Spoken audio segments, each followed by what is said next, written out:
Kundërshtimi i katërt. Sa kanë lidhje me kohë dhe data janë të fshehta.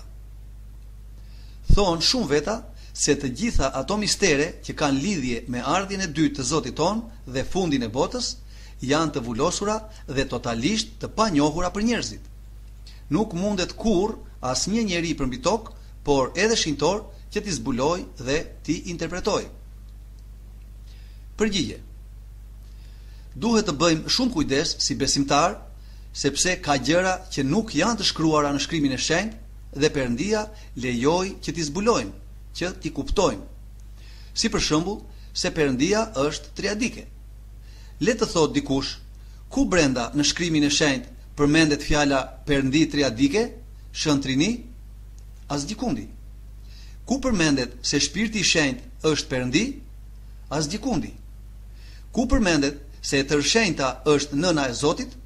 Asgjikundi. Ku përmendet se duhet të bëjmë kryqin ton? Asgjikundi. Ku përmendet se duhet të pikturojmë Krishtin, shenjtorët dhe të adhurojmë ikonat e shenjta? Asgjikundi. Dhe megjithatë, i dim, i besojmë, i mësojmë dhe i praktikojmë dhe shumë mirë bëjmë. Por ka gjëra që janë të shkruara brenda në shkrimin e shenjtë, por që Perëndia nuk lejoi që t'i zbulojmë, që t'i kuptojmë, si për shembull misterin e Shëntrinisë. Si është një Perëndi, por me 3 persona? Ose si ka ekzistuar gjithmonë Perëndia? Ose si Perëndia fjalë lindi nga Ati, por ekzistonte gjithmonë, dhe shumë të tjera. Dhe këto mistere nuk do të na zbulohen kurrë në këtë jetë, sepse këtu shohim dhe kuptojmë disa gjëra, por në jetën tjetër, kur të shohim Perëndin faqe për faqe. Siç thot tek letra e parë Korinthasve, kapitulli 13, vargu 12. Tani në fakt ne shohim si në pasqyrë, në mënyrë të errët, por atëherë do të shohim faqe për faqe. Por disa nga këto mistere do të zbulohen në këtë jetë, kur të plotësohet koha e tyre. Një nga këto mistere që do të zbulohet është edhe çështja që ka lidhje me vitet e fundit.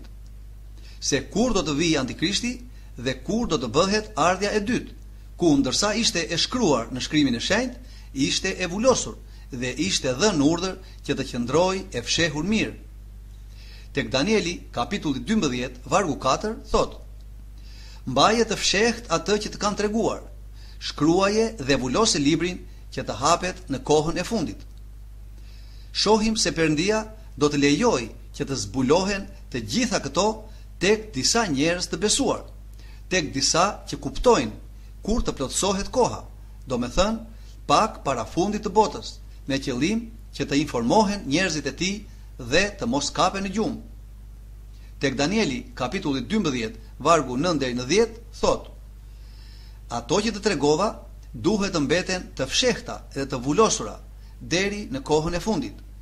Ata që nuk ja kanë mbajtur besën Perëndis, nuk do ta kuptojnë, por ata të cilëve Perëndia u ka dhënë urtësi, do ta kuptojnë, sepse shumë veta do të vihen në provë nga Perëndia, që në fund populli i Perëndis të gjendet i pastër dhe i pastruar, dhe ata që i kanë kthyer shpinën Perëndis do të qëndrojnë deri në fund në pabesinë e tyre. Dhe nëse do të bëj dikush kujdes, do të shohi se Perëndia është kujdesur qysh më parë të na thotë se kur do të bëhen të gjitha këto. Ose nëpërmjet disa fjalëve, shprehjeve, figurave, shëmbulltyrave, ose nëpërmjet disa shinjtorëve të ndriçuar të kishës son, që ka zgjedhur her pas here. Si duan të besojnë disa dhe të këmbëngulin se sa për atë ditë dhe atë orë askush se di? Nëse supozojmë, siç thon disa, se nuk e dim se kur do të bëhet ardhja e dytë, atëherë pyesim: njerëzit që do të jetojnë pas shfaqjes së Antikrishtit dhe ardhjes së dy profetëve, do ta dinë kur do bëhet ardhja e dytë apo jo? Natyrisht që po. Pasi, siç thot shkrimi i shenjtë dhe shumë shenjtorë tan, 7 vjet pas shfaqjes publike të Antikrishtit ose 3 vjet e gjysmë pas fronëzimit të tij në tempull, do të bëhet ardhja e dytë e Zotit ton. Do ta dinë apo nuk do ta dinë dy dëshmitarët e Perëndis se kush është Antikrishti, se kur do të bëj apo kur bëri shfaqjen e tij publike, se kur do të fronizohet mbret dhe perëndi për mbi tokë? Natyrisht që do ta dinë, pasi për këtë do dërgohen nga Zoti ynë. Do ta dinë apo nuk do ta dinë këta dy profetë të Perëndis se kur do të bëhet ardhja e dytë? Dhe nëse jo me datë të saktë, të paktën vitin që do të bëhet, natyrisht që do ta dinë. Këtu e dinin të gjithë shintorët e vjetër, por edhe ne mëkatarët se shfaqja dhe kryesimi i Antikrishtit do të zgjasi 7 vjet afërsisht, dhe nuk do ta dinë dy profetët, të cilët për këtë edhe do dërgohen nga Perëndia, që të mbështesin besimtarët nga mashtrimi i Antikrishtit dhe t'i përgatisin për ardhjen e dytë të Zotit ton. Nga ana tjetër, do duhet që të gjithë ata që besojnë se nuk do ta dimë se kur do të bëhen të gjitha këto, të na thonë nëse është ndonjëherë e mundur në periudhën e Antikrishtit që njerëzit do të kalojnë vitet më të këqija dhe më të vështira, dëshpërimet më të mëdha që kanë kaluar ndonjëherë përmbi tokë, Perëndia të lër vetëm të shkret pa përkrahje njerëzit e tij, as pa i informuar dhe paralajmëruar me çfarë do lloj mënyre, se erdhi ora për të gjitha këto që paratha ai vet, Shkrimi i Shenjtë dhe gjithë shintorët? Çfarë besojnë? Se Perëndia nuk do të kujdeset të na informojë, të na përgatisi për të gjitha këto që do të ndodhin në vitet e fundit, por do të na lërë që të gjitha këto të vinë si rrufe në qiell të pastër, pa e ditur dhe pa kuptuar absolutisht asgjë. Ka vepruar ndonjëherë kështu në të shkuarën Perëndia ynë? Natyrisht që jo. Por përkundrazi, pasi gjithmonë paralajmëroi fëmijët e tij për të gjitha vështirësitë që do t'u vinin. Siç e shohim në rastin e Noes, në Sodom e Gomor, në skllavërimin egjiptian, në skllavërimin babilonas dhe në shumë raste të tjera.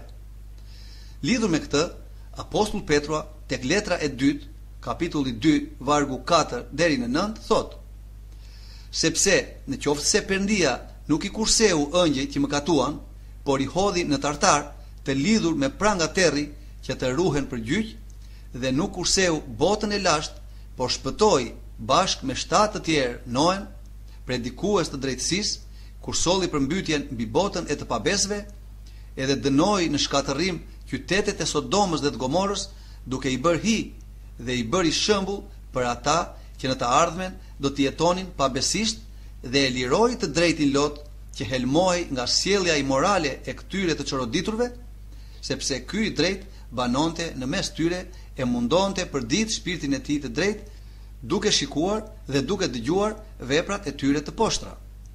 Zoti do t'i shpëtoj nga tundimi të perëndishmit dhe t'i ruaj të padrejtët që të ndëshkohen ditën e gjyqit. Si pra do mund të veproj kështu tani? Dhe nëse supozojmë se do mund të ndodhë diçka e tillë, atëherë si do ta kuptojnë njerëzit e asaj kohe se erdhi Antikrishti dhe pastaj fundi i botës, që të përgatiten në mënyrë të duhur dhe të mos mohojnë Krishtin dhe adhurojnë Antikrishtin?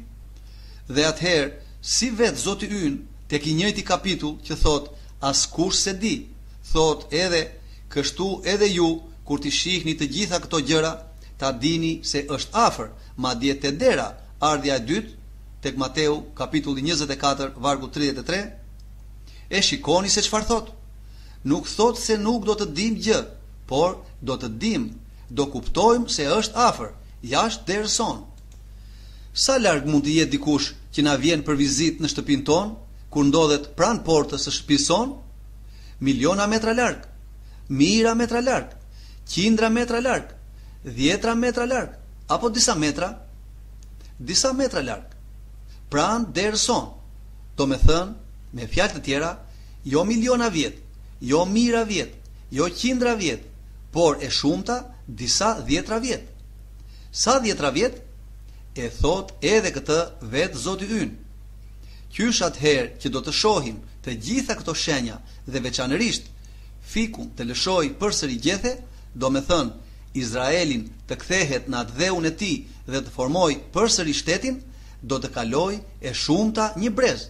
Tek Mateu kapitulli 24 vargu 32 deri 35. Do me thënë e shumta 70 deri 80 vjet. Pasi kaq afërsisht jeton një brez mesatarisht.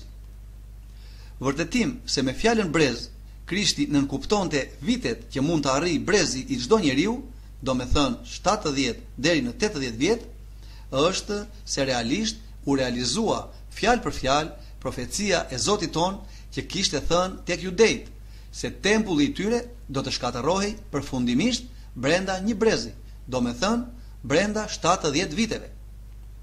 Realisht, që atëherë që Zoti ynë profetizoi për shkatërrimin e tempullit, afërsisht në vitin 30 pas Krishtit, dhe para se të kalonte ai brez, para se të kalonin 70 vjet, vetëm 40 vjet qysh atëherë që e kryqëzuan, në vitin 70 pas Krishtit, humbën atë dheun e tyre, u robëruan dhe u shkatërrua tempulli i tyre, siç saktësisht e kishte profetizuar Zoti ynë. Sa mendje duhet të ketë dikush që të kuptojë këtë gjë kaq të thjeshtë? Dhe sigurisht, të shumë diturit në thojza dhe shkencëtarët do vrapojnë dhe të thonë përsëri, duke drejtuar dhe lënur tek mashtrimi besimtarët, se shkrimi i shenjtë thotë që nga koha e Krishtit se Zoti është afër. Tek letra Filipianëve, kapitulli 4, vargu 5, se koha është afër. Tek zbulesa, kapitulli 1, vargu 3, se dita e Zotit është shumë pranë dhe shumë të tilla të ngjashme, dhe megjithatë kanë kaluar qysh atëherë 2000 vjet dhe akoma nuk ka ardhur Zoti dhe as që u bë ardhja e dytë. Si zakonisht, të gjithë këta përpiqen gjithmonë me të tilla trukime dhe mashtrime të ngatërrojnë dhe të shtrembërojnë të vërtetën. Nuk kanë asnjë lidhje këto fjalë, pra koha është afër, që përmendëm më lart, me fjalët tek Ungjilli i Mateut. Bëhet fjalë për dy gjëra të ndryshme. Të parat flasin përgjithsisht dhe me afërsi për ardhjen e Zotit ton, dhe na thonë se nuk vonon, nuk është shumë larg, por është afër. Pra, nuk do të kalojnë miliona vjet, as shumë mijë vjeçar, dhe as 5500 vjet që kaluan derisa erdhi për herë të parë, por shumë më pak. Dhe kishin të drejtë, sepse kishin kaluar pjesa më e madhe e viteve, do me thënë 5500 vjet, dhe mbetën vetëm 2000 vjet, derisa të vijë përsëri.